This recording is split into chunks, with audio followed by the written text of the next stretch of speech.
Hindi naman anya ang sinasamba namin yung larawan Opo. kundi yung may-ari ng larawan. Sumasamba sa Diyos sa pamamagitan ng mga larawan na yon. Para bang may medium. Opo.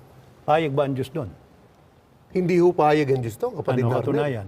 Babasahin po natin ang sagot mismo ng ating Panginoong Diyos. Tungkol po dyan sa ikinakatwirang yan. Sige. Ito po ang mababasa sa Isaias sa 42:8 at 17. Ito ang pagtuturo.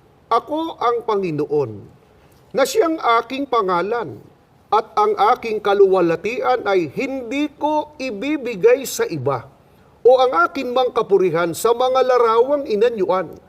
Sila'y mga papaurong, sila'y mga papahiyang mainam, na nagsisitiwala sa mga larawang inanyuan, na nangagsasabi sa mga larawang binubo, kayo'y aming mga Diyos. Ang Diyos po mismo ang nagsasalita sa ating binasa, kapatid na Arnel, kapatid na Jerry, at sa ating mga taga-subaybay. Ang sabi po ng ating Panginoon Diyos, hindi ko anya ibibigay sa iba ang akin mang kapurihan sa mga larawang inanyuan. Hindi ho pumapayag ang Diyos. Ang gusto talaga ng Diyos, siya lang po ang sasambahin. Walang gagamiting ano paman at sino man.